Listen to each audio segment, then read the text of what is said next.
ছুটছিস কেন? আগে আগে ঠাকুরমশাই ঘাটে কতগুলো জাহাজ এসেছে, লোকগুলোকে দেখতে ইলিশ তো মনে হলো না। তার মানে আরো বেশি আগুন ঘটেছে দেশে।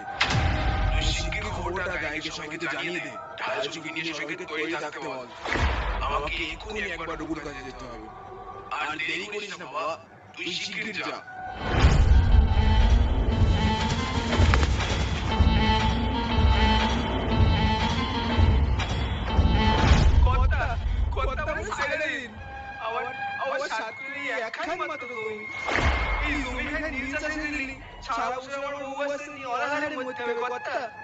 ওই জমিটা তোকে সারা জীবনের জন্য নীল চাষ করতে বলেছে সাহেব। সাহেবকে তো অনেক বুঝিয়েছি, কিন্তু সাহেব তো বোঝে না। কথা মরে গেলেও আমি এই জমি দিতে পারবো না। কথা এই জমির কারণে আমি সারাটা বছর বউ বাচ্চা নিয়ে দুবেলা হাত পেটাকে কোনো মতে বেঁচে আছি। এ অন্যায় আপনি করবেন না কথা, এ অন্যায় আপনি করবেন না। একে কিভাবে বোঝাতে হয় তা আমরা ভালোভাবেই জানি। এই তোরা খাড়ায় খাড়ায় কি দেখছিস? মার বেটা মার।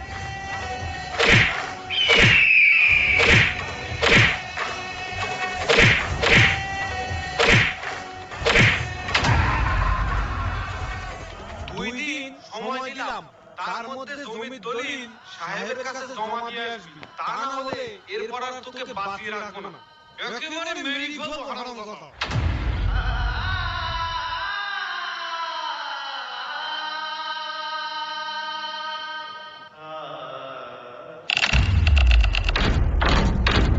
মা কালী দেবী যতক্ষণ দেহে আছে প্রাণ, এ বাংলার মাটিতে এক একটা ফিরিঙ্গিকে ধরবো, কাটবো আর এই গঙ্গার জলে ফেলবো।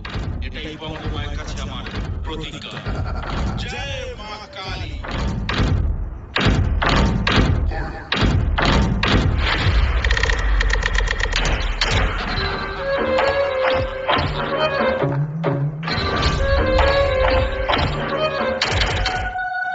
বাবা রঘু, তোকে একটা কথা বলি শোন। তুই যে সারাদিন এদিক সেদিক ঘুরে বেড়াস, এইভাবে কি দিন চলবে? ধর্মে কর্মে মন না দিলে, পুজো পাঠ না করলে তোকে তো না খেতে পেয়ে মরতে হবে। আর ভালোভাবে পুজো না করলে লোকে তো কেউ তোকে ডাকবে না। ওসব নিয়ে তুমি কোনো চিন্তা করো না বাবা। পুজো করে দক্ষিণা না নিলে দেখবে সবাই আমাকে ডাকছে। তা দক্ষিণা না নিলে খাবে কি? সংসারটা চলবে কি করে তোর? বউ বাচ্চাকে না খাইয়ে মারবি? কেন? আমাদের ধানের জমিগুলো রয়েছে তো, আরো বড় বড় বাগান রয়েছে। এর থেকে বেশি কিছু চাই না, ওতেই আমার হয়ে যাবে। তা তেল নুন কিনবি কি দিয়ে? কেন? ধান বেচে কাপড় বেচে? কাপড় বেচবি? হ্যাঁ, পুজোর সময় তো আমাদের পুরানো কাপড় দেয় সবাই। তা অত কাপড় আমাদের কি কাজে লাগবে? তাহলে পুজোর সময় যে গরিব দুঃখীদের কাপড় চোপড় দেয়, সেগুলো কি বন্ধ করে দিবি? কেন? তাহলে বেচার জন্য কাপড় পাবি কোথায়? তাহলে ভিক্ষা করবো। বামুনের তাতে দোষ কোথায়? কিন্তু দেবতার পুজো করে মজুরি নিলে তাতে তো পাপ হয়। শোনো শোনো শোনো, সমস্ত কৃষকদের জানানো যাচ্ছে যে বিঘা প্রতি 3 কাঠা জমিতে নীল চাষ করা সবার বাধ্যতামূলক।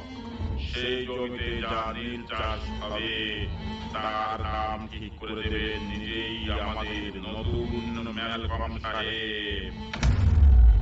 কোম্পানির হাফ হাফ আমার ভালো লাগছে না। কখন কি কার সর্বনাশ হয় তাই ভাবছি।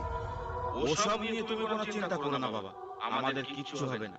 কিন্তু বাবা, আমার পাশের গায়ে একটা নিমন্ত্রণ আছে। আমি বিকেলের মধ্যে ফিরে আসব। আমার সেখানে যেতে হবে, তুমি সাবধানে থেকো। আর বাবা, আমার সকাল সকাল যেতে হবে বুঝলে। আমি এখন আসি। ঠিক আছে বাবা, সাবধানে যাস।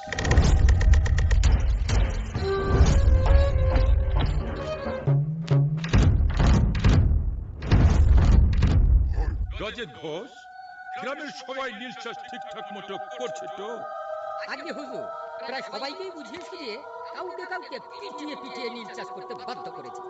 আর কিছু লোক বাকি আছে। এই গ্রামের একটা চাষিও যেন নীল চাষ করতে অবাধ্য না হয়। তোমাকে